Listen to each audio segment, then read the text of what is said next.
It's 6 p.m. on Friday here in Korea. Thanks for tuning in. I'm Hwang Ji-hye. These are the top stories we're following this evening. Samsung Group's founding family victorious over U.S. hedge fund Elliott Associates as shareholders vote in favor for the merger of two Samsung affiliates. And with today marking the 67th Constitution Day, the National Assembly Speaker called for a push toward amending the Constitution and proposed inter-Korean parliamentary talks.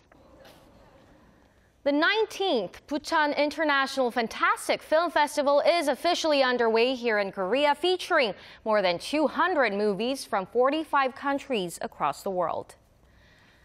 U.S. hedge fund Elliott Associates has failed in its attempts to throw a spanner in the works of Samsung Group's restructuring. Shareholders approved the merger of two Samsung affiliates today that will consolidate the power of the conglomerate's heir apparent, Lee Jay-yong. Kim Min-ji starts us off. Shareholders of Samsung C&T have given the green light on an $8 billion takeover by Cheil Industries, Samsung's de facto holding company. The deal was approved by over 69% of votes in favor, more than the two-thirds that was required. Shareholders of Cheil Industries also voted yes to the proposed merger at their own meeting on Friday. This now puts Lee Jay-yong, the only son of Samsung Group chairman Lee Kun-hee, in a much stronger position at the conglomerate as he seeks to consolidate his power. Once the merger is complete, he will be the biggest shareholder with 16.5% stake of the new entity. The approval also marks a victory against U.S. hedge fund Elliott Associates. The third largest stakeholder in Samsung C&T, who had been trying to block the merger, argued that it undervalues the construction unit and that the merger ratio of 0.35 Cheil shares for every C&T share was unfair. We have to wait and see now. Elliott may continue to pressure Samsung, and it may decide to accept the result and be satisfied with the rise in share prices now. The Samsung affiliates earlier called the move a strategic one aimed at creating a global lifestyle and biotechnology company, which will boast a revenue of about $60 billion by 2020. The merged entity is scheduled to adopt the general trading unit's name, Samsung C&T, in September. Kim Min-ji, Arirang News. With today marking the 67th Constitution Day, Korea's National Assembly Speaker called for the start of discussions to amend the Constitution before also proposing inter-Korean parliamentary talks. Our Kim Young-gil has the details. In his congratulatory speech, Assembly Speaker Chung Lee-hwa stressed the need for a constitutional amendment for the sake of national unity and to better protect the rights of the people. Although the actual constitutional amendment may take place during the 20th National Assembly term, we must start discussions now. Chung said because the last revision was in 1987, the time had come to amend the constitution.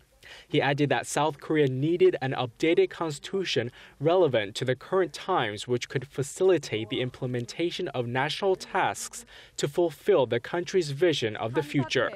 The legislative chief also proposed talks with North Korea's Assembly Speaker, emphasizing the importance of the legislative body's role in contributing to peace on the Korean peninsula. If the South and North parliamentary speakers are able to hold talks accompanied by other parliamentarians, this would help ease tensions on the Korean peninsula. Chung said he feels the upcoming period around August 15th is a golden time for talks, as it marks the 70th anniversary of Korea's independence from Japan's colonial rule. He also urged Seoul and Pyongyang to continuously broaden humanitarian exchanges as a way to build trust between the two divided countries. South Korea's Assembly Speaker Chung Lee-hwa expressed his willingness to meet with his North Korean counterpart at any time and any place should the North accept the offer.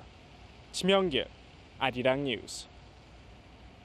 After President Park Geun-hye ended a weeks-long impasse with the ruling Saenuri Party this week, high-level officials from her office, the government and the party have agreed to reopen their consultative channel next Wednesday. This was confirmed by the ruling party's floor leader, Won Yu-cheol. He said getting the parliamentary approval of the government's supplementary budget bill by July 23rd will be at the top of the agenda for the meeting. The main opposition New Politics Alliance for Democracy, however, contends that the government should remove what it claims are measures to cover shortfalls in tax revenue and social overhead capital using the extra budget. Korea's rival parties have agreed to begin a probe into the nation's spy agency as early as the end of this month to investigate allegations of hacking by the National Intelligence Service. They plan to meet next Monday to finalize the list of participants for the on-site inspection and which departments to visit within the spy agency. The opposition lawmakers are demanding hacking experts accompany the inspection team, but the ruling party opposes the idea. The ruling bloc says the opposition should instead invite lawmaker An Chul-soo to join the inspection, as he is currently heading the special panel looking to investigate the scandal. Allegations recently surfaced that the NIS had spied on a local lawyer and in addition to dozens of citizens by using a foreign hacking program purchased in 2012. Moving on to the latest developments on the MERS outbreak in Korea, the foreign virus attack that shook the nation early this summer is now showing clear signs of abating, with no new cases reported over the last 12 days. More than 100 suspected patients were the latest to be released from quarantine. The government is expected to declare an end to the outbreak as early as next month if no further cases are confirmed. Meanwhile, Samsung Medical Center in Seoul, considered the center of MERS transmissions, is expected to end its partial shutdown and resume full operations from next Monday. A group of Japanese journalists has paid a visit to a shelter for elderly Korean women who were forced into sexual slavery for Japanese troops during World War II. Their visit, the first of its type, was aimed at seeking a historical reconciliation between the two countries. Son Jung-in has more. A documentary on the Korean victims of Japan's wartime system of sexual slavery is being shown, and the visitors' eyes are fixed on the screen. They are Japanese journalists from 16 Japan-based media firms who paid a visit to the House of Sharing in Gwangju, Gyeonggi-do Province, which provides shelter for former Korean sex slaves. The reporters said they wanted to meet the women in person and listen to their testimonies in an objective manner to find a way toward historical reconciliation between Korea and Japan. The elderly victims sitting face to face with the journalists could not contain the resentment they have felt for so many years. All we ask for is a sincere apology from Japanese Prime Minister Shinzo Abe and for him to restore our honor. We don't understand why this is so hard for him when we have dedicated our lives for justice. The journalists asked the victims for their opinion on the Asian Women's Fund, which was raised from Japan's private sector in 1995 to compensate the survivors. The victims maintained that the Japanese government must itself provide compensation. We hope the journalists clearly convey the victims' sad history so the two sides can work together to resolve this issue. The victims asked the journalists to act as mediators to urge the Japanese government to acknowledge state responsibility for its historical wrongdoings. The timing of the visit is significant as it comes ahead of the 70th anniversary of Korea's independence from Japanese colonial rule and the 70th anniversary of Japan's surrender in World War II. Only 48 victims remain alive in Korea. Son Jung-in, Arirang News. Government officials from South and North Korea have failed to hammer out a compromise in their drawn-out dispute over the minimum wage for North Korean workers at the joint industrial park. Kim Hyun-bin reports. The two Koreas held rare government-level talks on Thursday aimed at resolving a long-standing wage hike dispute at the inner-Korean Kaesong Industrial Complex, but were unable to narrow their differences. Soon after the talks, North Korea's Vice Director of Special Economic Zone Development, Park Chul-soo, emphasized there is no need for this kind of negotiation in the future, labeling it a waste of time. The two sides were locked in 4 rounds of talks but failed to come to any sort of compromise. The South presented plans designed to normalize operations at the complex, while the North focused only on the wage hike issue, so we weren't able to come to a consensus. These were the first government-level talks between the two Koreas since June last year. In February, Pyongyang unilaterally raised the minimum monthly wage for North Korean workers by around 5% to $74. Seoul rejected the move, calling it a breach of a 2004 agreement stipulating that the two sides set wages together. In late May, the North accepted the South's tentative offer to pay wages at the current amount of slightly over $70, buying time to resolve the issue. The two sides also failed to set a date for the next meeting. Kim Hyun-bin, Arirang News. Now, South Korea has invited North Korea to an international security dialogue set to take place in Seoul this September. The South Defense Ministry said Friday that it sent a telegram this morning inviting Park Young-sik, the North's Department Director of the Ministry of People's Security. This is the first time Seoul has invited Pyongyang since the annual Seoul Defense Dialogue began in 2012. This year, some 250 defense officials from around the world, including the U.S., China, and Russia, are expected to take part. North Korea's economic growth declined in 2014 as some of its main industries failed to repeat previous output. The Bank of Korea said Friday the North's gross domestic product is estimated to have grown by 1% last year, down from 1.1% a year before. Pyongyang's agriculture and fishery sectors grew by 1.2% last year, dropping from 1.9% the year before. The mining and manufacturing industries posted lower gains as well. The North's gross national income stood at less than $30 billion, just 2.3% of South Korea's GNI.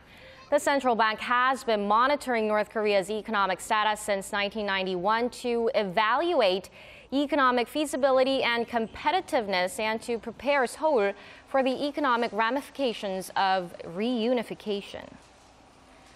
Innovation centers that help startups launch their businesses are the core momentum drivers for realizing President Park Geun-hye's creative economy. The headquarters for connecting the regional centers opened here in Seoul today. Song Ji-sun reports. Without doubt, Seoul serves as a great incubator with one of the best environments for startups. It is home to 1 out of 5 startups here in Korea, and startup support centers are operated on campus at 38 universities, which allows students the opportunity to launch their businesses directly from their classrooms. The launch of the Google campus in Seoul, the first of its kind in Asia, is proof of the interest from the private sector in its potential. Seoul's Innovation Center will be headquartered at this facility called Dream Enter, which opened its doors last year and is actively supporting startups. The Seoul Center also offers enough space to accommodate 40 startups and will hold joint global demo days to help them exhibit their business models, which will also be open to startups launched in other regions. Interactions between regional innovation centers is increasing as the nationwide network is almost complete. The Seoul Center aims to share its vast resources of experts and technologies, especially in the private sector here in the capital, with the regional centers. CJ, a conglomerate powerful in the entertainment and culture industries, will also provide its global network to startups seeking to expand overseas. The final phase for opening innovation centers will conclude in Incheon later this month, completing the network of 17 branches nationwide. Song Ji-sun, Arirang News.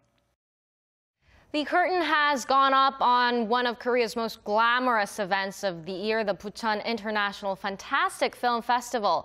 The 19th edition sees its usual mix of fantasy and horror movies, and a number of big-name stars are there to promote their latest flicks. Kim Ji-yeon tells us more.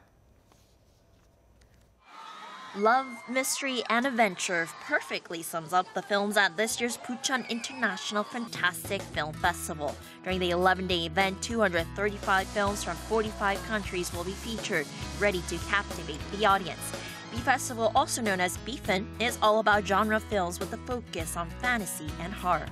Horror, sci-fi, fantasy, action, you name it. They're all here to chase away the summer heat. The opening film is Moonwalkers by famous French director Antoine Bardu-Jacquet. The film incorporates a novel view when portraying the hopes and dreams of young protagonists who go back in time. Other films to look out for include John McClane's Western movie Slow West and Sion Sono's The Chasing World, a story about a group of schoolgirls that go into a mysterious forest. The closing piece is The Chosen Forbidden Cave by Korean director Kun-hee, who produced The Neighbors that performed very well at the Korean box office in summer of 2012. Kim Ji-young, Arirang News.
That brings us to the end of our newscast. More updates coming up at 10 p.m. Korea time. Stay tuned. Goodbye.